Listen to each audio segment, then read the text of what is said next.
Hello বন্ধুরা, আসসালামু আলাইকুম। কেমন আছেন সবাই? শামুস কিচেনে আরও একবার আপনাদের স্বাগত জানাই। তো আজকে আমি মজাদার একটা চুষি পিঠা রান্না করব। তো আশা করছি আজকের রেসিপিটা আপনাদের কাছে ভালো লাগবে। চুষি পিঠা বা সেমাই পিঠা যেটাই বলেন না কেন, এটা কিন্তু হাতে কাটা নয়, এটা কিন্তু মেশিনে করা যে থাকে সেটা। তো আমি এটা বাজার থেকে কেনা, এটা খেতে কিন্তু দারুণ হয়ে থাকে, কিন্তু বানানো অনেক কষ্ট। তো তো খুব সহজে আর ঝটপটভাবে আমরা কিন্তু বাজার থেকে কিনে এরকমভাবে চুষি পিঠা বা সেমাই পিঠা বানাতে পারি। এটা কিন্তু খেতে অনেক মজা হয়ে থাকে। তো এখানে আমি হাফ কাপ পরিমাণে নিয়েছি, এটাতে আমার কিন্তু অনেকগুলো হবে।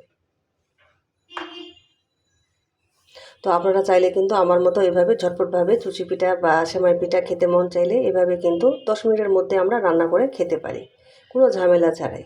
এখানে আমি 1 লিটার পরিমাণে দুধ গরম বসিয়ে রেখেছি, দুধটাকে ভালোভাবে ফুটিয়ে নেব।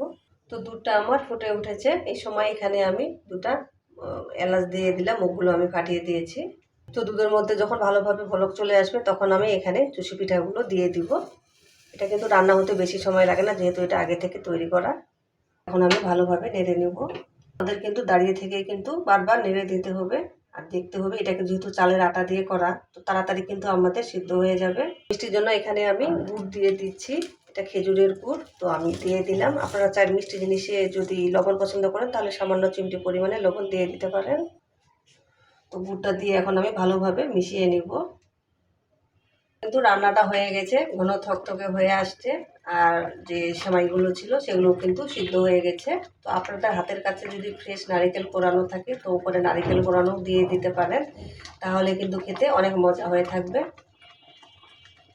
তো আমার কিন্তু হয়ে গেছে, তো আমি এখন গ্যাসের ফ্লেমটা অফ করে দিই।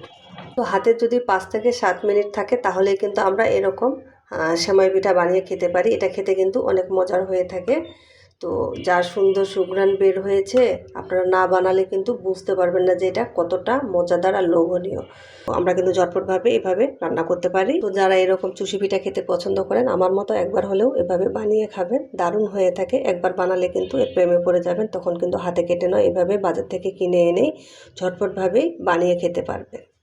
তো আশা করছি আজকের রেসিপিটা আপনাদের কাছে ভালো লাগবে এবং সহজ মনে হবে। যদি আমার রেসিপিগুলো ভালো লেগে থাকে লাইক দিবেন, কমেন্ট করবেন। আপনাদের সুন্দর একটা কমেন্ট আমাকে উৎসাহ দেয় এরকম মজার মজার সহজ রেসিপি পেতে। আমার চ্যানেলটিকে সাবস্ক্রাইব করে আমার পাশে থাকবেন। সবাই ভালো থাকবেন। আসসালামু আলাইকুম।